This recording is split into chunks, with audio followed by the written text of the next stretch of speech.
I'm Eric Wolf, and my experience in business peer groups has changed my life, especially my membership in Vistage, one of the world's largest CEO advisory groups. I'm an entrepreneur, a business owner, and a Vistage speaker on the power of marketing. This podcast is dedicated to the people who make those experiences possible, the peer group chairs. Every episode, I interview a Vistage chair who has dedicated their time to helping entrepreneurs like me succeed.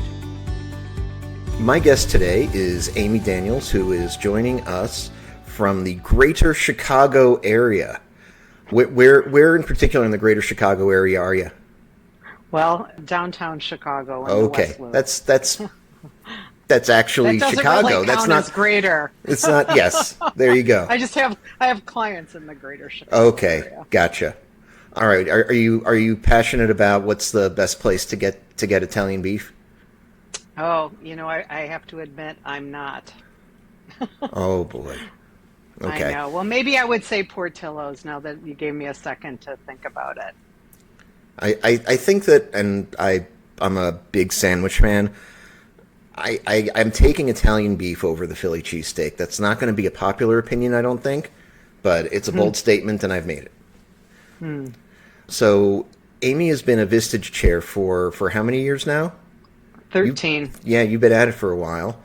I have. You came from the banking industry, so I would love to hear how a banker becomes a Vistage chair, and what was your journey to get where you are. Well, like the abbreviated version is this. I had been a regional president and an executive vice president for a large international bank in my last job. And this was after the downturn and banking had changed very, very much. And they came, I was living on the East Coast, they came and said, "We want you to move again." And I had one of those epiphany moments where, I said yes on Friday that I would move, and then I went home and I thought about it over the weekend, and I said, I need to go back to Chicago because my mother was kind of getting to the end of her life. I'm like, what am I doing? I'm living away from everybody I love. And so I went back in on Monday and I quit. And I went through a process probably of about 6 months. I did talk to a few banks, but I found I wasn't excited about continuing in the industry. And what happened is people started to ask me if I'd help with their company or refer me people who needed help. And one of those people happened to be a Vistage member. And his chair was someone that I had known for probably 5, 6, 7 years prior to that time, who had coached me. My friend had referred me to him when I was trying to decide if I would even leave Chicago and move for the bank to begin with. And so one day we were sitting with his client and he just took a look at me and he said, "I don't know why you are not a Vistage chair. It's what you're already doing." And even though I knew about Vistage, I didn't know a lot about it. Right. And I had also at the same time, maybe a few months before, started coaching training and, doing all the soul searching that you do when you make a change in your life, really thinking about what matters to me. And I had concluded that working with middle market companies was the thing I had loved the most in my career.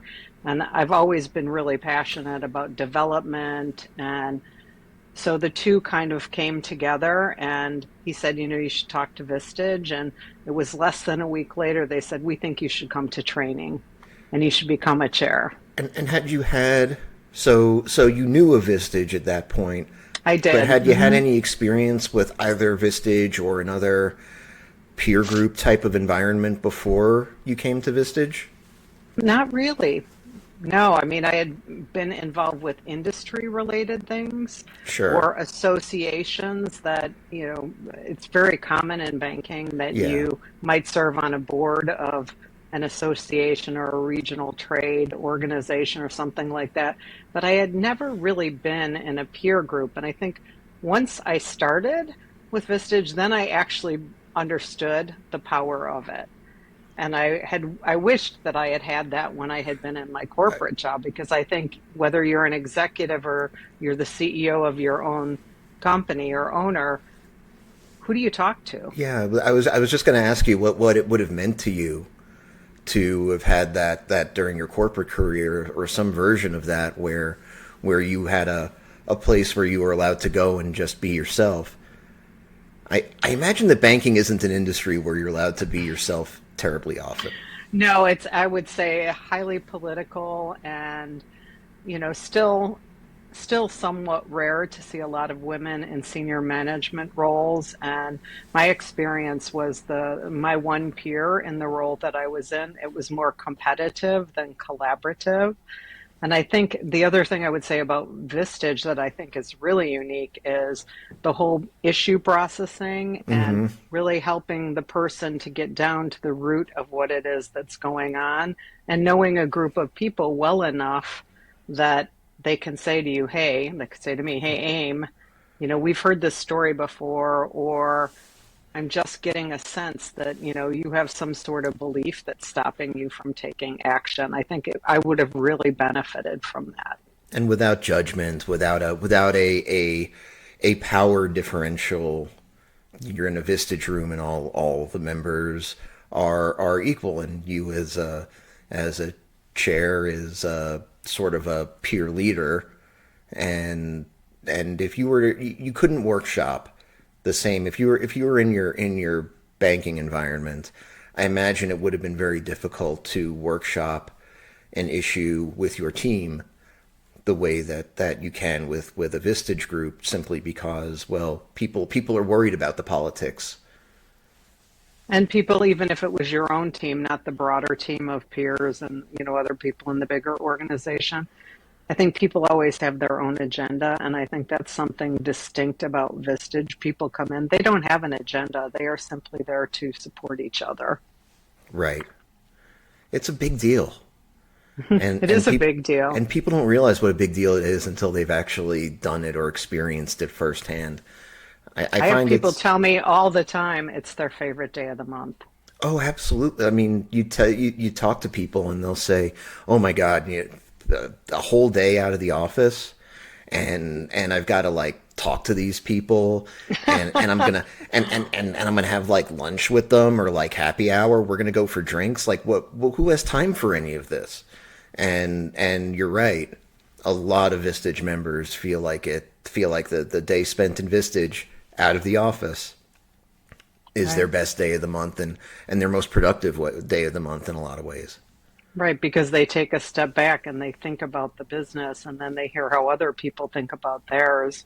And it's a constant learning environment. Even as a chair, I feel like I'm constantly learning.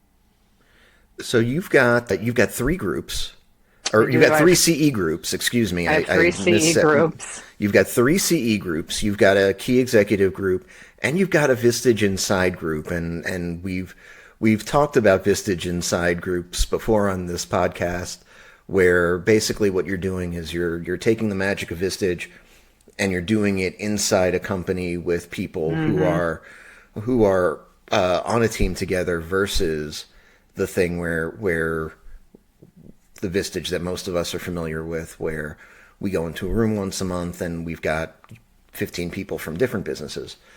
Hmm. So what have been the highlights and the challenges of doing a Vistage Inside group? Huh.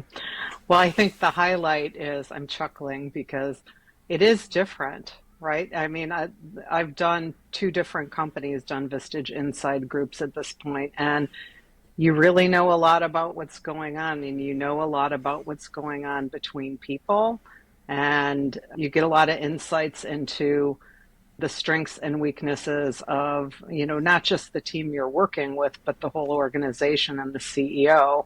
So I would say the great thing about it is seeing the team that you're working with come together and build trust, and they're learning and growing together and they're applying it, because we do bring speakers for Vistage Inside also. And in some cases we do coaching as well. So it's really wonderful to see the growth that happens with the people that you're working with. I think the downside is, or challenge is, when there is something going on in the organization that you don't really have the power to impact, right? Like they have Right. to go out and they have to do it. You can help them think about what they need to do, and you can do what we always do and, Vistage and say, what are you going to do and when are you going to do it by? But like, you don't have the control over whether that actually happens.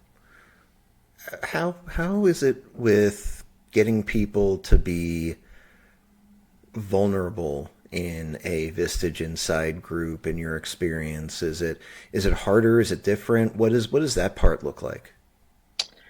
That's a great question. I think you have to do things to really build the connection between them. I typically will do a bunch of assessments with them, like saboteurs and DISC and things like that, so they Sure. start to understand how they're different from each other and how to, have a conversation with someone who's completely different than you are. And I would say, I'm trying to think if I did have one group that there were a couple people in the group who just did not get along with each other. And it was very difficult. I had to say, we're ceasing and desisting right now. Like you're pulling the whole group down, whatever. And so it can be challenging, but it's also very rewarding. And I think companies that are willing to invest in their teams, I mean, one of the teams that I worked with in the past, they went to an industry conference, three of the people in the group, and they came back and they said, we found out that we're the only company like ours where people at our level are getting development. And they're like, we feel so good about the company that we work for right now. That's terrific. Yeah, it's really That great. that's terrific. What the issue with the two people that were Hmm. constantly at odds? Can I, if you can share, how did that situation resolve itself? Mm. Well, I can't totally share everything I about know. that, I think. But how did it resolve itself? I think one of the two people became very aware um, of their contribution to what was happening, and they stopped taking bait. Gotcha. So, and it's hard, right? We all have our blind spots. We all have the things that trigger us. Oh, And sure. I think, part of, because there is personal work that's happening when someone's in a leadership development experience, right? Part of being able to recognize, like, oh, hey, the way that I'm reacting or being triggered, it doesn't serve the team. It doesn't serve me. It doesn't serve the team. And I have a choice. I also think that one of the worst phrases that we teach people is it's not business, it's personal, or it's not personal, it's Yeah. business. Excuse me, wrong way. Because I think that in all of the years that I've been working and that I've been in various levels of being an entrepreneur, being an employee, work and businesses is intensely It is. And I think since COVID, I think people became aware of their stress. And I think things have really, the last 5 years have not been the easiest for no. people, right? I mean, some people had like a little rocket ship there for a while in COVID, and then that came down. But I think that people became more aware of the personal impact of things on them, of whatever their choices were about working, and the impact on their family and their personal level of happiness. So I think people now do get it more than they ever have before, that like you're one person. I used to think, oh, I have my business life and my personal life. No, you're Right. one person. You Yeah. bring that all there, Right. And when you and know? when and when something is going on at home, you bring it to work whether you want to or not, and vice versa. Hmm. One Absolutely. one last question about the inside groups. Yes. What is the and again, only share what you're allowed to, but what's the biggest breakthrough that you've seen happen at one of these inside groups? Just being that they're so different. Hmm. I think the biggest breakthrough that I saw was one group I worked with really realized the impact that they could have. I think that I don't know if saying that they felt unempowered is a fair way to say it, but I think that they hadn't grabbed what they could be empowered on. Right. And I think they realized, wow, we could impact these things. Here are some initiatives instead of, doing what we all do, looking at what's wrong. we could take some of these things and we could come up with a plan and we could propose the plan and move it forward. You're also, and there's a number of things that I think are pretty nifty about you. You're in addition to being a chair of a myriad of groups, you're also the best practice chair Hmm. for the Chicago area. So, what talk to me about what that entails for you and what that how that impacts your world. Yeah. So we have over 35 chairs in Chicago, and I actually have a co-best practice chair now. This is my second go round as a best practice chair. I did it for a while and then I took a break and came back. And what it really is about is providing a space for our chairs where they have the same support that our members have. So I really care about the community. I really care about the chairs. And so we run a meeting every other month. And then in the off months, we meet with our newer chairs who are building groups to help Right. them. And then if there's new initiatives, like Vistage is rolling out the strategic planning initiative right now. I don't know if you know about that, but like we'll learn how to teach it. So to me, a big part of the role is understanding what do the chairs need and how do we create a space for them to talk about what they need, get support from each other, because I think that's the other thing people might not understand about being a chair. Like, you are running your own business and things come up, and thank God for our colleagues, because sometimes, I know myself, I've had things I'd never dealt with before. I'm super grateful I could pick up the phone and call someone and say, hey, You are an um, entrepreneur, and you are right. And yeah, need and help. and the same reason that it's like every therapist has a therapist, Right, exactly. and so I always wondered if you ultimately get to like the boss of the therapists, like there's got to be like a top of the pyramid somewhere. So then who's your chair? Oh, So who's my chair? who do you then go to if because you're in that position for the other folks in Chicago. So who's there for you?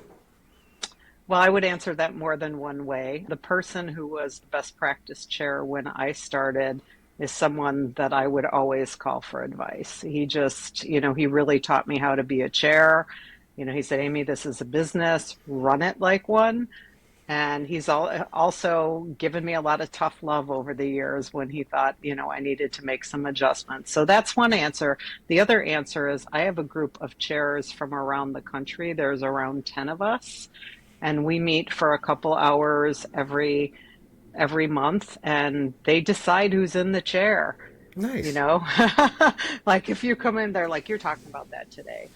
So that is very helpful to me, because when I'm running the chair group with my co-chair Lori, we're very focused on running the meeting. It doesn't mean I don't get anything out of the meeting. I do, but sometimes it's nice to just have a space for yourself.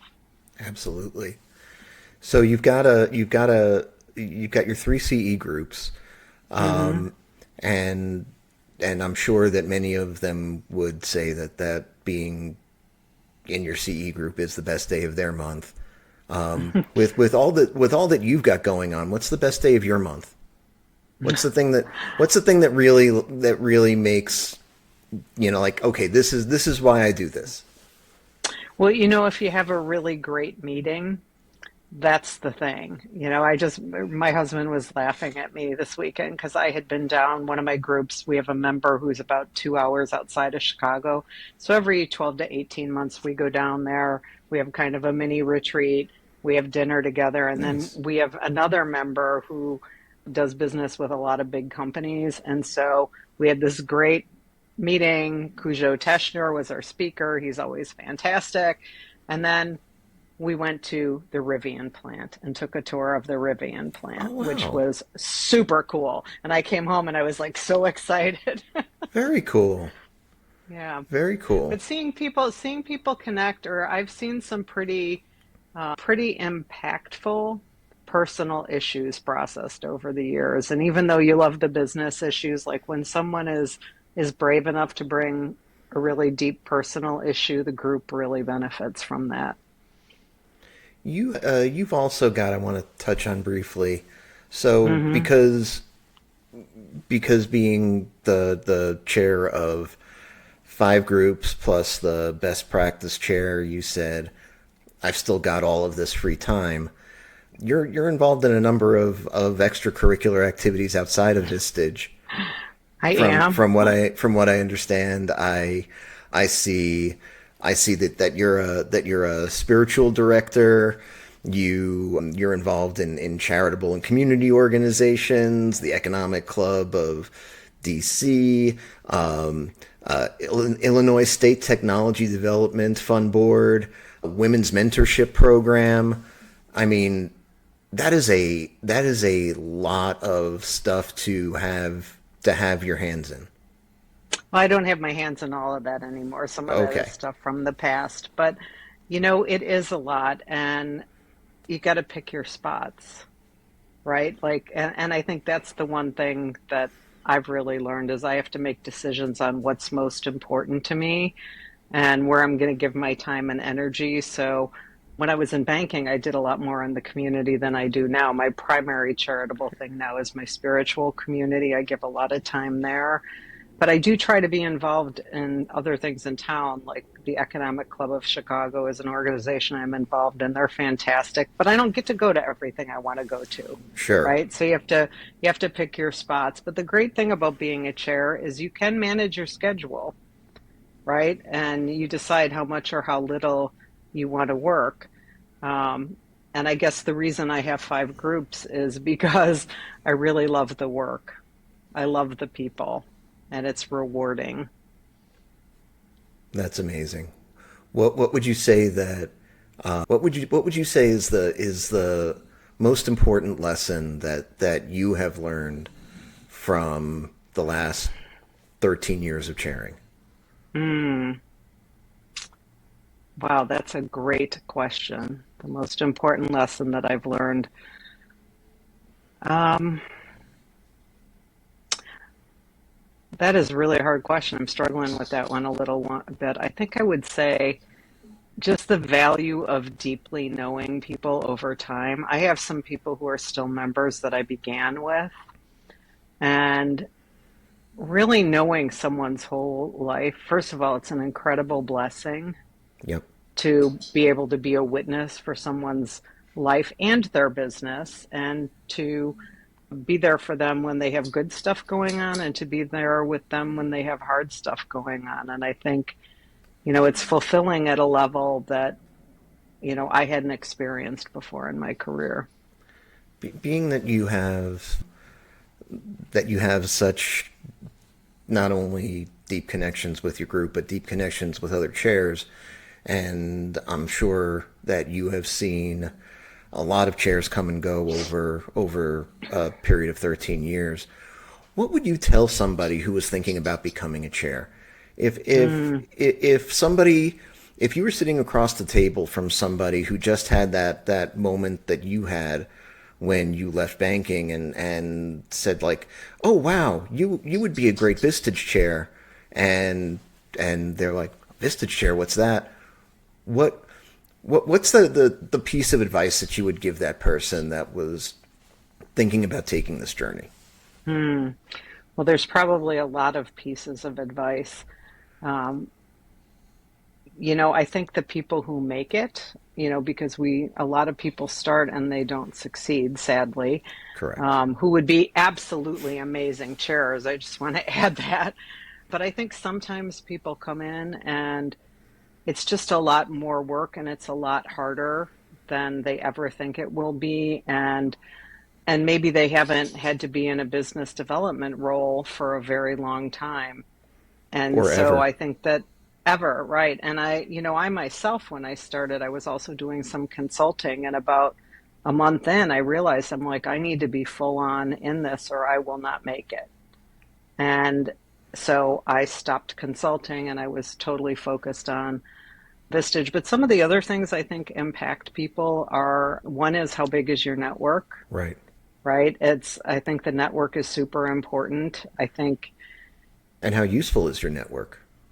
Right, and how useful, because I remember when I started, I thought, oh, people I know will sign up for my Vistage group, and Right. it ended up being people who knew me, Yep. not directly people that I knew.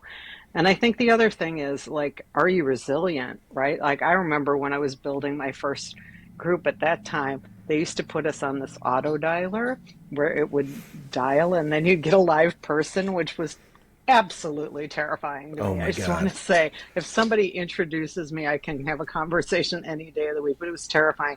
And one of my nephews was living with me at that time, and he came home. He said, "You were doing that connect and sell thing today, weren't you? You were in a bad mood."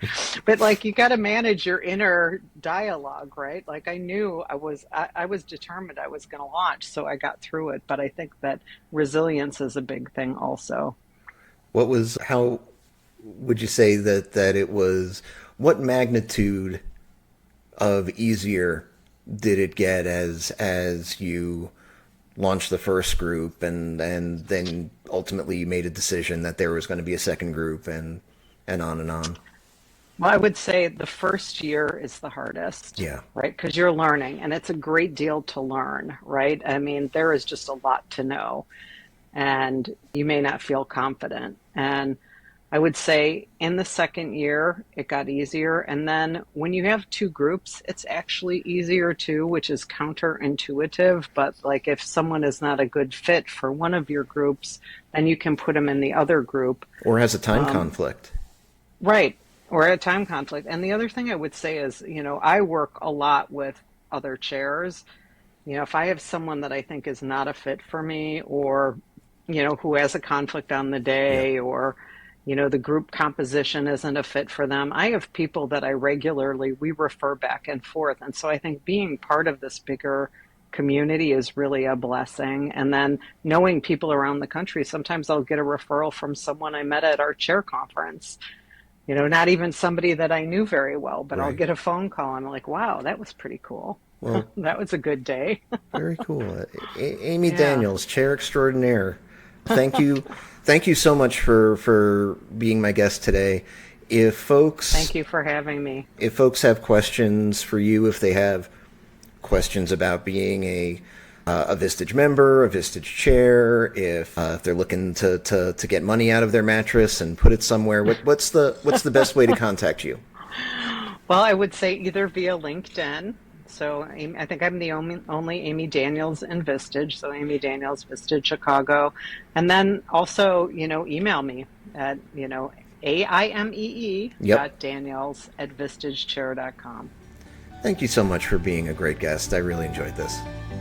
Thank you. Me too, Eric. Thank you for asking me. Thanks for listening to this episode of Chair Waves. You can subscribe to our feed using Spotify, Apple Podcasts, or your platform of choice.